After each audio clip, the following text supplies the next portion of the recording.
आज निज़ामाबाद में तबलीग जमात का जो आने वाले दिनों में इज्तिमा होने वाला है उसके इंतजामात को देखने के लिए यहाँ पे आए हैं और तबलीग जमात के जिम्मेदार लोग जो भी है उन सबसे भी मिले हैं और उन सबसे भी बात हुई है। तबलीग के बारे में जब भी हम सुनते हैं या सोचते हैं तो बहुत एक अच्छा फीलिंग आता है, क्योंकि हमेशा कुरान शरीफ में जो अच्छे बातें बताए गए हैं वो बातें सारे मुसलमानों को याद दिलाते हुए एक अच्छा फीलिंग के साथ आगे बढ़ने वाली जमात है। तो तबलीग जमात के सारे जिम्मेदार लोग जहाँ पे भी तेलंगाना में हैं, आप सबसे मैं यही गुजारिश करती हूँ, आप दुआ कीजिए, तेलंगाना की तरक्की के वास्ते दुआ कीजिए, तेलंगाना के तमाम आवाम अच्छे रहे उसके बारे में आप दुआ कीजिए, यही हमारी आपसे रिक्वेस्ट है।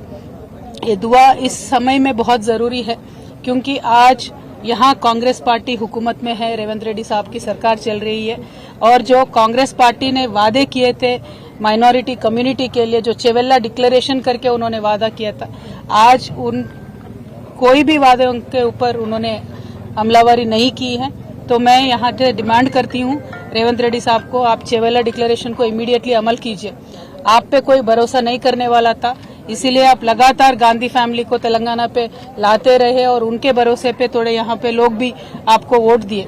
और माइनॉरिटी डिक्लेरेशन अब जब कर रहे थे तब सलमान खुर्शीद साहब को भी लेके आके आपने माइनॉरिटी डिक्लेरेशन का पूरा ओपन करके दिया था, लेकिन जितने भी उसमें वादे हैं वो एक भी आपने आज तक अमल नहीं किया।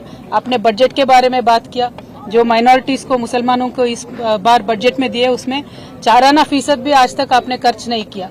और जो आप ये अलगा व्यवहार माइनॉरिटी कम्युनिटी से कर रहे हैं, हम इस पे बिल्कुल भी खुश नहीं है या माइनॉरिटीज भी खुश नहीं है। तो मैं आपसे यही डिमांड करती हूँ कि इमीडिएटली आप माइनॉरिटीज के जितने भी वादे हैं वो निभाइए। इस साल का बजट आपने 3000 करोड़ दिया है, लेकिन खर्च सिर्फ 700 करोड़ आपने किया है। तो मेरा ये डिमांड है कि आप माइनॉरिटी कम्युनिटी के साथ दीजिए, क्योंकि केसीआर साहब जब यहाँ पे थे पिछले 10 सालों में कम्युनल वायलेंस का एक भी इंसिडेंट नहीं हुआ था, लेकिन ये एक साल में जितने कम्युनल वायलेंस के यहाँ पे इश्यूज हुए हैं ये देख के बहुत एक दर्द होता है हम सबके दिलों में, क्योंकि एक अमन और चैन के साथ तेलंगाना रहता था, एक गंगा जमुना तहजीब को हमने कायम करके रखा था। लेकिन जब से रेवंत रेड्डी साहब आए हैं ये तो कम्युनल वायलेंस पे ना ध्यान दे रहे हैं, ना मुसलमानों के तरक्की पे ध्यान दे रहे हैं, ना हिंदुओं के तरक्की पे ध्यान दे रहे हैं। इसीलिए मुझे लगता है जो जिस उनका व्यवहार है, उनका बर्ताव है, मुझे तो लगता है कि उनके रूट्स सारे आरएसएस में है, इसीलिए एक डिफरेंशियल ट्रीटमेंट ये दे रहे हैं ऐसा मुझे लगता है।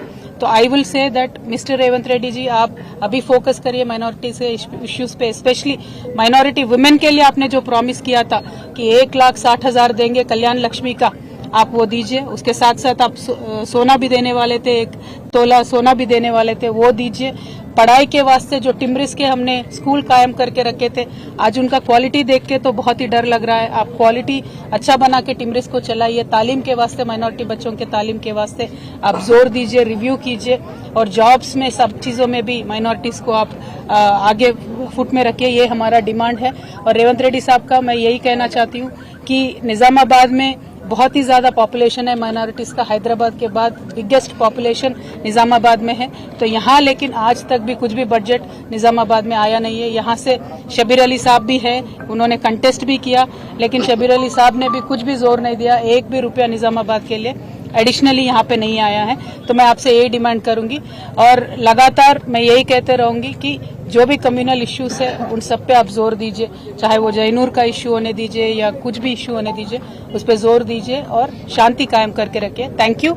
जय तेलंगाना। जय तेलंगाना।